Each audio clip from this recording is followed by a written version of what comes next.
लाडकी बहीण योजना आणि आज आहे 24 मे आणि 24 मे आहे आणि आज रविवार आहे। त्यामुळे बघा एक सर्वात महत्त्वाची गोष्ट म्हणजे प्रचंड लाभार्थी विचारत आहेत की सर आता मेचा महिना पण संपत आलेला आहे जवळपास, तर त्यामुळे आपल्याला 23वा हप्ता जो सध्या मेचा हप्ता जो आपल्याला येणं बाकी आहे तर तो मेचा 23वा हप्ता कधीपर्यंत मिळणार आहे, कारण की आम्हाला 21वा हप्ता आणि 22वा हप्ता पण मिळालेला आहे। त्यामुळे आम्हाला 23वा हप्ता म्हणजे या चालू महिन्याचा हप्ता येणं बाकी आहे। तर अशा प्रकारे प्रचंड लाभार्थ्यांनी विचारलेलं आहे आणि त्यामुळे एकंदरीत 23वा हप्ता म्हणजे मेचा हप्ता कधीपर्यंत मिळणार अगदी कमी शब्दामध्ये सांगणार आहे। तत्पूर्वी बघा रविवार तर आहे, आज 24 मे आहे, पण काही लाभार्थ्यांना 21वा आणि 22वा म्हणजे मार्च आणि एप्रिलचा हप्ता आलेला नाही बरं का। काही लाभार्थी अजून पण असे आहेत त्यांना मार्च आणि एप्रिलचा हप्ता आला नाही, त्यामुळे त्यांना साहजिकच आहे असं वाटत असेल की सर आज वितरण होईल का आम्हाला, तर आज रविवार असल्यामुळे वितरण बंद आहे, त्यामुळे आज वितरण होणार नाही। आणि खास करून बघा काल 23 तारीख होती, काल पण वितरण झालं नव्हतं। कोणी जर सांगित असेल तर तुम्ही अफवांवर लक्ष देऊ नका। वितरण चालू झाल्याच्या नंतर आपल्या चॅनलवर खात्रीलायक ती अपडेट येत असते, हे सर्वांना माहिती आहे। राहिला मुद्दा उद्या कोणवार आहे, सोमवार, मग उद्या सोमवारी वितरण चालू होईल का, तर त्याची शक्यता फार कमी आहे। पण जर वितरण चालू झालं तर त्याची अपडेट तुम्हाला पुराव्यासहित येईल, त्यामुळे कोणी चिंता करू नका। त्यामुळे उद्याचा दिवस आपण वाट पाहूयात। उद्या जर 21व्या आणि 22व्या हप्त्याचं वितरण चालू झालं तर फारच छान, पण माझ्या मते पात्र लाभार्थ्यांना वितरण होऊ शकते। पण एक आणखी महत्त्वाचा मुद्दा जो सर्व लाभार्थ्यांनी विचारला आहे की सर आम्हाला 23वा हप्ता अजून येणं बाकी आहे म्हणजे मेचा, आणि हा हप्ता ऑब्व्हियसली कुणालाच आलेला नाही, मेचा हप्ता अजून कोणालाच आलेला नाही। पण एक गोष्ट इथे सर्वांनी समजून घ्यायला पाहिजे, जो गॅप होता 2 महिन्याचा गॅप पडला होता, तो गॅप आता संपला आहे। आता गॅप वितरणामध्ये नाही राहिला, त्यामुळे शासनाने जे काही हे मागचं वितरणाचं जे काही पाऊल उचललं म्हणजे मार्च आणि एप्रिलचा हप्ता एकत्रित देण्याचं,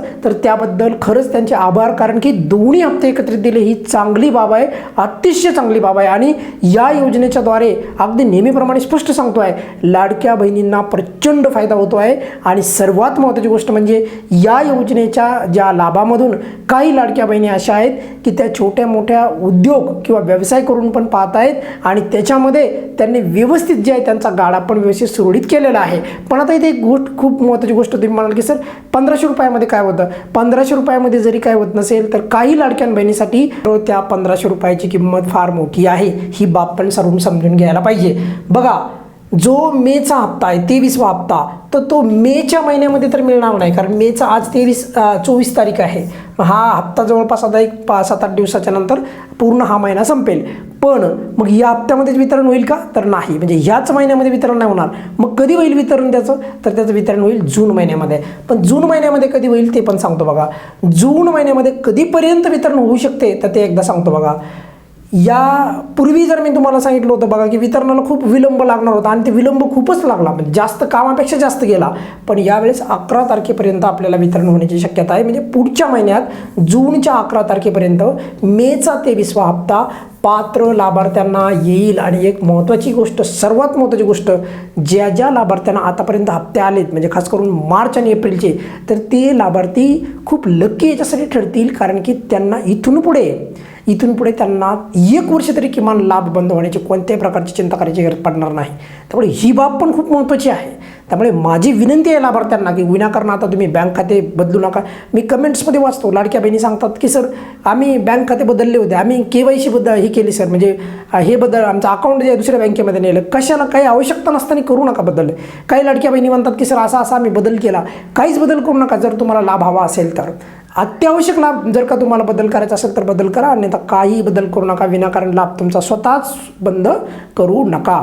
क्लिअर व्हायला का तुम्हाला की मेचा हप्ता जूनच्या 11 तारखेपर्यंत येण्याची शक्यता दाट आहे, आणि यावेळेस वितरण पुढे जाणार नाही। त्याचं कारण पण सांगतोय, मागच्या वेळेस आहे ना KYC आणि KYCच्या नंतर वितरण झालं, आणि त्यामुळेच जे आहे 2 महिने, तब्बल 2 महिने आपल्याला वाट पाहावी लागली, कारण पडताळणी झाली KYCच्या नंतर, आणि त्या पडताळणीच्या नंतर जे आहे 2 महिने आपल्याला वाट पाहावी लागलेली आहे। आणि त्यासाठी आपण अगदी रोखठोक भूमिका मांडली, त्यानंतर मग ते वितरण चालू झालं। आणि 2 गॅप जो महिन्याचा पडला होता त्याच्याबद्दल तर आपण अगदी तुम्हाला माहिती आहे अगदी निर्भीडपणे आपण त्या मुद्दा मांडला होता की 2 महिन्याचा गॅप पहिला भरून काढा, आणि तो गॅप त्यांनी भरून काढला। ही खूपच चांगली बाब आहे, आणि जे चांगली बाबी घडतात तर त्याचा याचं नक्कीच कौतुक केलं पाहिजे. पण अजून पण काही लाभार्थ्यांना लाभ आला नाही तर तेही एकदा तो मुद्दा एकदा पाहावा.